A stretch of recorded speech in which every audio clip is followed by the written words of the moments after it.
Hey guys, welcome back. I'm Bill and this is Trying to Stand, where I try new things in pop culture because I've been living under a rock. Continuing to stand Steven Universe Future.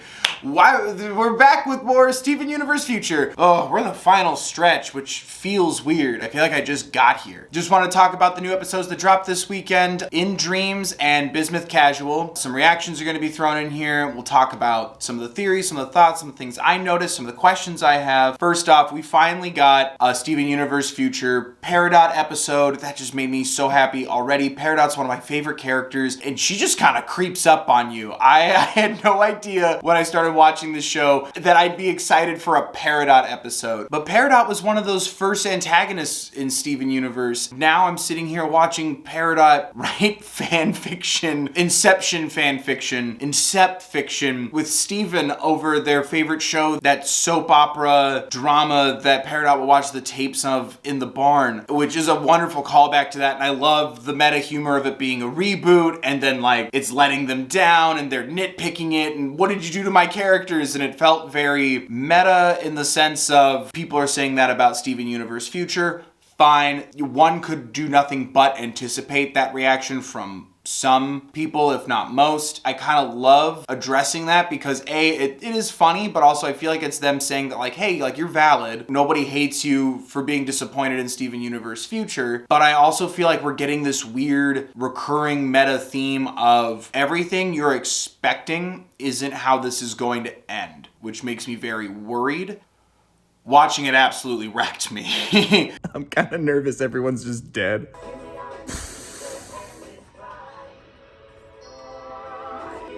Steven Universe Future. Now that I've saved the universe, I can finally party!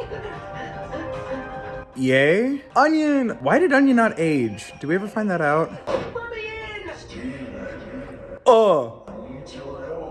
Ah! Ah!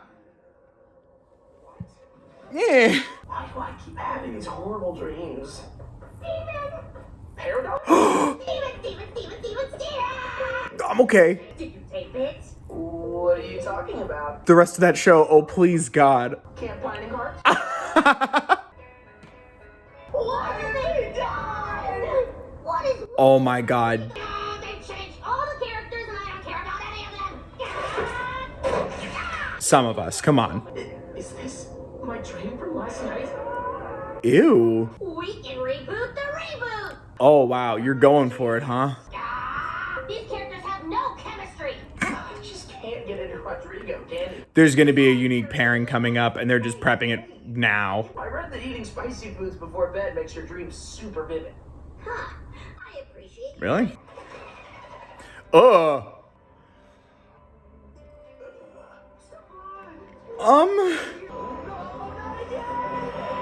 He's glowing pink in his sleep now. After we spent so much time with Steven helping Peridot understand emotions and things, please show us a reverse of that. Peridot's the key to everything. Change my mind. Jasmine is in danger. What? Or Stefan and Rodrigo could just, you know, make out. Whoa! Considian scared the shit out of me. Me. Ah! I'm sorry, I can't do this for you. Oof. Don't leave. Don't leave. Oof. Steven! I saw everything. It's fine. I don't care about the show. Oh, I'm such a clod. But I really wanted to. oh. We don't need an excuse to hang out. This show is the worst. The show is the best. Crap. Wow. I really liked that. Oh, man. The one dramatic tear. It was sweet and it was real and it was a nice little step forward for Steven kind of coming to terms that like he needs reasons or excuses or there needs to be some sort of problem or epidemic for him to reach out to people. I think it speaks to that kind of depression or mental slump that someone could have where you're too scared to reach out just cause to someone that you're friends with or you care about. I don't know. I grew up watching bad movies and stuff with my friends and seeing that little moment where they're still gonna laugh and it's the worst but it's the best. That just really hit home. I really want to take a second and like go back through some of those dreams and kind of figure out what they mean because I used to read dream books when I was a kid because bad dreams scared me. If you were to tell me after the first time I saw an episode with Peridot that I would be crying with her, I wouldn't have believed you. I love that we're taking small settings and telling a bigger, grander story as opposed to we're taking on saving the whole universe. I love this sort of inverse where it's day-to-day mundane things, and it's been that way throughout Steven Universe Future. And I feel like this was the biggest thing in the smallest setting. Barely even leaving Steven's bedroom or his living room, watching TV. Peridot is literally seeing Steven's dreams through this TV set, and first they're like, oh, awesome, we're gonna film our fan fiction of our show, but then slowly his nightmares start to take over, and now Peridot has a way to watch and see these things, and then understands a little bit more of what Steven's going through, but Steven's not reaching out for help yet. This was just an accident that ended up helping him further, which is great. It's still a good thing, but I feel like the underlying thing that we still need to address here, Steven's not reaching out for help. He's just, I'm fine. That's a normal thing to do, but at some point, even just talking it out with somebody, and I feel like we kind of got that therapeutic moment, but it had to come from such an extreme measure, and seeing those dreams and seeing him watch his friends and his family grow and feel like they've been fully fulfilled. It's people with completed arcs and storylines, or at least for this chapter in their lives. We see Lars and the Off-Colors partying in his house, and it's not even the door's locked, the door's gone. He can't take that next step yet because he doesn't know what he wants to do. By letting these people out of what he's going through and not sharing it with them, he senses and feels this barrier, and he's worried about being left behind or abandoned. Manifesting it through ways of a party, so upsettingly beautiful, because like it's people celebrating, growing, graduating. I kind of hope we get a little bit more of an explanation of his powers, because that was my first excitement. I'm like, oh, we're finally gonna get to understand this, because there've been a couple times where he's also interacted with technology, giving me some of the most disturbing blue fish, yellow pineapple images I'll never get rid of. Peridot's like, hey man, you're getting a little upset. I actually should be getting back to Little Homeworld. And Steven's too afraid to watch another person walk away and leave him. I don't think he even sees the crystal gems that much anymore. Garnet, Amethyst, and Pearl were not in the house that day. I think they use a warp pad to visit Steven. I think he lives alone. I don't know if they've addressed that. Or maybe their rooms are connected and they're staying in their rooms more. Either way, the other gems aren't there, and Steven's afraid to watch Peridot leave. And so, no, I'll do it. I just don't go, please don't go. And then now Peridot is in his nightmares as well. There's something about that cable outage signal that showed up on Peridot's glasses in the dream within the dream. I think it's because he's afraid of being disconnected from his friends. Peridot now having that signal outage on her glasses and then going into that aforementioned party in Steven's own house, Peridot heading for the front door and Steven being afraid of it, Peridot seeing that, waking him up, realizing that Peridot inadvertently kind of added to that, and then apologizing and talking it out, and that communication has been opened and it's been resolved. And then I kind of got the impression that they then sat down to watch the next week's episode, and it's like, see, we can still have our separate lives and still find time to hang out and make this a regular thing. And I really honestly loved that. And especially, I don't know why, Peridot calling herself a clod for realizing what she just inadvertently put Steven through. Peridot's definitely been through a lot, and there was something about just calling herself a clod like that. Her grandest insult, her trademark word, being so empathetic, and that being such a drastic change from where Peridot started, reaffirms how close they are, but then also reaffirms that it opens the door for a reconciliation, for a discussion. I think that message is very true. Even just in his dream with Obsidian Considian, I nailed it. You're welcome, Reddit.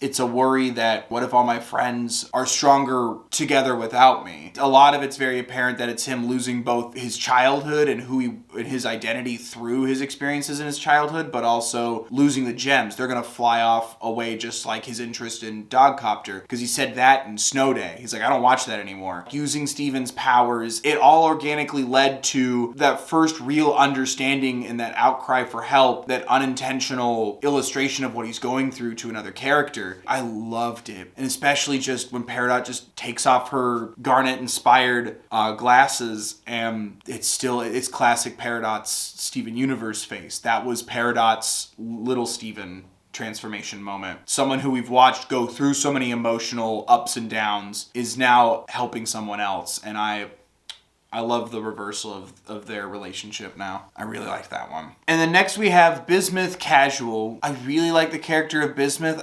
Every time I see her again, I realize we haven't spent that much time with Bismuth. We found out that Bismuth and Rose Quartz really didn't agree. I don't know. It's hard for me to think about the earlier episodes with Bismuth, but I love seeing this more casual side of Bismuth because I realize Bismuth's like wearing a shirt and pants. Like we always see Bismuth either in a battle armor or like, the blacksmith apron. It was Bismuth Casual. I understand that now. Steven Universe Future. Man, they're still going with the Bismuth business wordplay. There's something about like loving radio hits, but then loving radio commercials. What? Did she just summon toilet paper? Bismuth also built Little Homeworld. You're also an architect? I'm just happy Connie's here. So what grade are you in, Steven? Oof. Oh. I never realized that Steven just probably can't relate to most people his age or in general. It's your first time, right? And that's okay, Steven. Do you want some help? No thanks. He- Okay. Son of a bitch. Accept help, Steven. Jesus. Yell if you change your mind. Don't worry about me. I get it. Change your mind. Definitely interesting metaphor for him moving at different paces and experience levels than everybody. Do crystal gems have buttholes? I'm assuming so. Yeah. Hello, fellow skater. Would you like a fresh roll? Okay. Remember when Pearl was afraid of pooping and now she's giving people toilet paper? It was what you came for, wasn't it? Well, ooh. What? Pearl? You're here for Pearl? Are you trying to hide it from her? Go on. I'm kind of okay with that a lot. Her friends think I'm weird. Of course you're weird. You're a crystal gem. Connie knows that. She's always Okay, I really liked that line. Naruto skating, Naruto skating. Oh. I have an idea. I mean, cool, whatever. I don't care. I'm sorry. This makes me so happy, and I can't even figure out how to express it. Oh, and I like the song too. Queen, king, icon, royalty person. Oh, I love them so much. The car commercial. Oh my god, if you play the car commercial and they dance together, I'm gonna lose it. Don't do it. get your car repaired cheap and fair without risking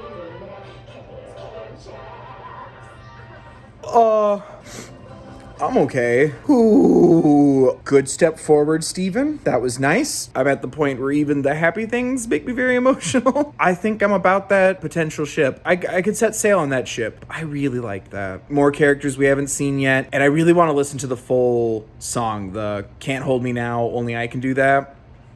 Some good lyric. I love seeing Bismuth in this new light. I love, again, like small locations and big stories, because we now have the parallels of Bismuth and Steven both realizing how little they know about interacting with humans on Earth. It's harder for Steven because for Bismuth, it's like, well, yeah, you're a gem, like you're not used to it, you're new, you've been working so much on Little Homeworld, even in these last couple of years. So like, let's get you integrated into this part of existence in Earth in this world. With Steven, I feel like it catches a lot of people off guard. Even Steven's caught off guard how little he's comfortable with communicating with just humans that don't know about the gem war. And I kind of love drawing on those two parallels and then incorporating it into both of them. It's their first time skating. And again, one of Steven's friends is just more adaptable and also a natural talent at it, whereas he needs to work on it. I can feel his frustration and how that like kind of deflates him. But we also get a little bit more of Pearl in this new world. I can't tell if Pearl is LinkedIn or Tinder right now, but Pearl is hitting everybody up for numbers and calling them connections and contacts. You know, as we're getting growth from Bismuth and growth from Steven, we're getting a victory lap for Pearl, because it took me a minute to realize Pearl's handing people toilet paper and she was afraid of pooping. Even if she's still grossed out by it, she still accepts it as a thing. It embraces that humans do that and need to do that. And that's her icebreaker. And I kind of really love that. There's a new pop song on right now and I love it. What is it? Or it was like, Don't Hold Me, I Can Do That Myself.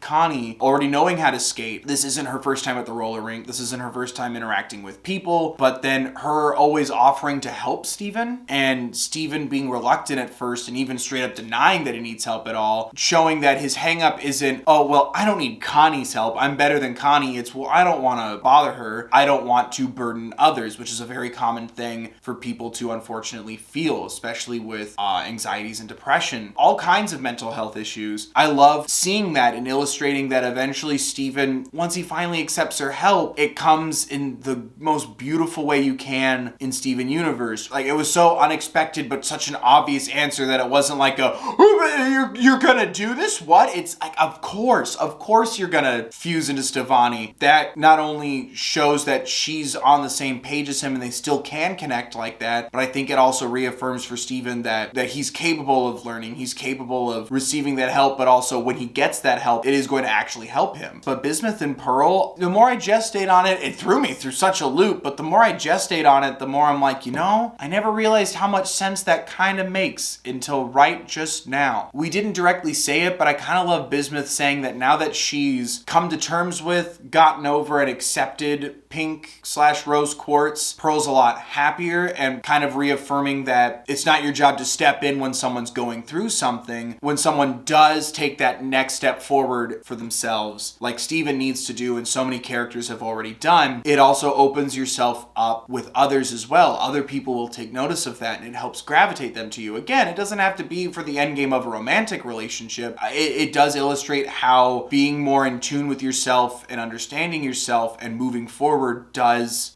improve people's perception of you. And I took it as an encouraging note. I took it as a way of sort of reminding people that, like, it'll make you happier and then people will be happier around you when you're in a better place. But, like, let you be the end game. It wasn't like Pearl was hoping to pick people up, I think. I loved that notion, like, when Bismuth's just, like, really, like, taking her in, and like she's just so much happier now. I loved bringing back Stevonnie, and I loved how people still accept human and gem fusion. No one's like, ew, what happened? There was a glowing light. Where's Connie? Where's Steven? Even in Steven Universe, everyone just kind of accepted it, and then when you learned that fusion's such a taboo in Homeworld, or it was, seeing how accepted it is so fast in Beach City, I kind of love that opposite. How everyone's just like, oh, okay, cool. That's them. I'm a little worried that Steven's going to rely on Stevonnie to be his crutch or his band-aid on the problem. I just want to lose myself in Stevonnie like Ruby and Sapphire do as Garnet, kind of warping the interpretation of that relationship, lifestyle, and existence. I'm worried that's going to be the next thing Steven's going to have to tackle with, is him not even wanting to deal with being Steven. Let's just be Stevonnie. But I do love, Bismuth says this line where, of course you're weird, you're a crystal gem, and I just, whether it succeeds or fails for you personally, everything that show has tried to do and addressed in terms of representation and progression, I feel like it all just gets summed up in that one sentence where, of course you're weird, you're a crystal gem. That's okay. Different is okay. And I think it just embodies the whole underlying subtext of everything Steven Universe set out to at least address, if not accomplish. And I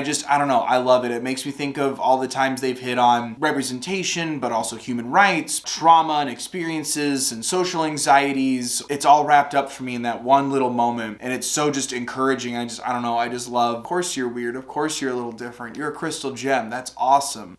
It just made me so happy. I love that then it ends with, when he finally accepts help, you see a shot of Stevonnie returning Steven and Connie's skates to get their own pair of skates, like one big pair. You see later Steven and Connie, when they unfuse, they're each still wearing one skate apiece on opposite feet, and they're kind of just skating together, and it's like, an arm over each other, like kind of help propping each other up, accepting that you need to reach out for help, and then accepting the help from somebody else. And then he does finally get to skate, both as Stevonnie, but also as Steven. The song implies it too, but I can't unsee it. That final, Stevonnie does the splits, they just pull themselves up by their collar. It makes me feel like Stevonnie lifting Steven up, Connie lifting Steven up, but also Steven lifting himself up. And I think it was such a fun way of starting you along that path. Both times Steven had to reach out for help. One way it was inadvertent, the other way it was denying the help, then finally communicating it and understanding from that communication. I love it. I feel like we went from, well, let's help everybody. Well, not everybody needs help, man. Everyone's doing a pretty good job figuring stuff out. He's repressing things, and now we're getting this phase of Steven starting to understand. Now that he understands that something might be wrong, he needs to also understand that this won't push people away to communicate it, ask for help, even just address it, or even just communicate what he's feeling, which is a hard thing to do. I'm not going to pretend that that's an easy thing to do, but I love that we're now entering this next phase of him both inadvertently and then eventually reaching out. I would hope that next he'll start to reach out on his own accord, realizing that he gets that help when he asks for it, but then eventually I feel like he's going to start reaching out and realize that people won't always be there to help him, but that doesn't mean they don't care about him. Sometimes you have to do it yourself. Not everyone's going to always be able to drop everything and help you every time. That doesn't mean you shouldn't reach out. If you do finally reach out, they acknowledge you, but they can't help. That next step is then finding it in yourself, figuring it out on your own. And I feel like that's why the car is driving away from Beach City. Steven at some point is going to have to go on a sort of pseudo sabbatical and figure stuff out, or he's going to be on his own and need to figure stuff out for himself. Like he's going to trap himself in a pink diamond dome. Peridot needs to fuse with somebody, and I need to see the diamonds and Spinel again. More Spinel, but I want to see that part of the world as well. She can't just show up for just the movie. I don't know. And I love that I don't know. I do feel like, though, that the Crooniverse is setting us up to maybe not so much expect the unexpected, but we don't expect you to love how this ends. But yeah, there you guys go. What do you guys think of the new Steven Universe future? How do you think it's going to end? Are there more things I missed or things that you liked or noticed? Let me know in the comment section down below. I'm going to need another new show soon once I finish Steven Universe Future and Adventure Time, so let's figure that out together. Don't forget to like the video if you did, subscribe if you want more. Thank you so much to everyone who's been watching. Every like, every click, every sub. I appreciate each and every one of you. Take care of yourselves, please.